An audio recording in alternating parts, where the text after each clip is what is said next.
السلام علیکم ورحمۃ اللہ وبرکاتہ۔ ناظرین، چونٹی یہ ایک عام معاشرتی یعنی سوسائٹی کو پسند کرنے والا کیڑا ہے جو تقریباً دنیا کے ہر حصے میں پائی جاتی ہے۔ یہ حشرات الارض کے خاندان سے تعلق رکھتی ہے۔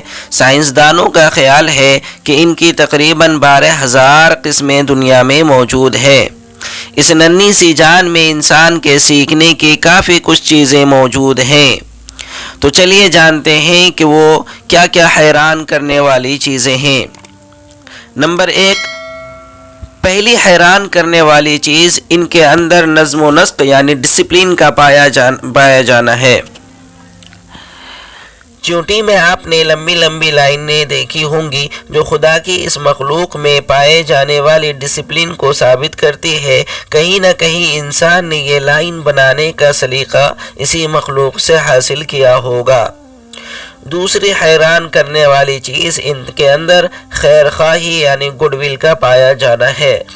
قرآن کریم میں اللہ بندے حضرت سلیمان علیہ السلام کے واقعے میں یہ حصہ بھی بیان کیا گیا ہے کہ جب حضرت سلیمان کی فوج آتی ہے تو چونٹی کی رانی اپنی برادری میں یہ اعلان کرتی ہے کہ چلو اپنی اپنی بلوں میں گھس جاؤ، کہیں ایسا نہ ہو کہ تم سلیمان علیہ السلام کی فوج کے قدموں تلے کچھ لے جاؤ اور انہیں پتہ بھی نہ چلے۔ ناظرین، آج بھی چونٹیوں پر غور کریں گے تو دیکھیں گے کہ تیز ہوا کا جھونکا آئے یا کوئی نقصان دہ چیز سامنے آئے تو چونٹی بڑی تیزی سے واپس مڑ جاتی ہے اور پیچھے سب کو حالات سے باخبر کر دیتی ہے کہ آگے خطرہ ہے۔ یہ ہے خیر خواہی کا جذبہ اس ننھی سی مخلوق میں۔ ایک طرف ہم انسان ہیں جو زندگی کی دوڑ میں اس قدر بیزی ہو گئے ہیں کہ خیر خواہی کا جذبہ ہی ہم میں ختم ہو گیا ہے۔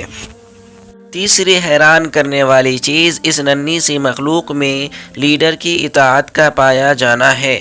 حضرت سلیمان علیہ السلام کے واقعے میں رانی چونٹی کا اپنے ماتحتوں کو بلوں میں چلے جانے کا حکم دینا اور دوسری چونٹیوں کا فوراً حکم مان جانا بتاتا ہے کہ دوسری ساری چونٹیاں اپنے لیڈر کی فرما بردار تھی۔ اس سے سوال جواب کرنے کے بجائے چپ چاپ سب نے حکم مان لیا۔ پتہ یہ چلا کہ سماج کو خطرے سے محفوظ رکھنے میں لیڈر کی اطاعت کا بڑا کردار ہوتا ہے۔ اگر کوئی قوم یا کمیونٹی اپنے نیک لیڈر کی اطاعت نہیں کرے گی تو وہ بھی کسی نہ کسی دن خطرے سے دوچار ہوگی۔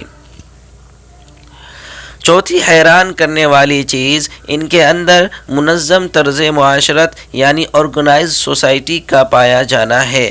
قرآن کے واضح بیان کے ساتھ جدید سائنس بھی اس کی تصدیق کرتی ہے کہ چونٹیاں نہ یہ کہ صرف آپس میں بولتی ہیں بلکہ رہن سہن سماجی ساخت بھی اپناتی ہیں۔ ان کی مستقل کالونیاں اور بستیاں بھی ہوتی ہیں۔ وہ آپس میں کاموں کو تقسیم کر لیتی ہیں اور جس کے ذمے جو کام ہوتا ہے وہ اسے پورا کرنے کا مکلف بھی ہوتا ہے، جس سے یہ اندازہ لگانا آسان ہو جاتا ہے کہ اس مخلوق میں امن و امان کی کافی اہمیت ہے جو کہ ہم انسانوں کی بستیوں سے تقریباً ختم ہو چکا ہے، جس کا ایک اہم ریزن اپنے کام کو چھوڑ کر دوسرے کی ٹوہ میں لگا رہنا ہے، دوسرے کی ٹانگ کھینچنے میں لگا رہنا ہے۔ باقی اس ننھی سے مخلوق کے کچھ اور بھی فیکٹس ہیں جو انشاءاللہ ہماری دوسری ویڈیو میں آنے والی نیکسٹ ویڈیو میں بتائی جائیں گی۔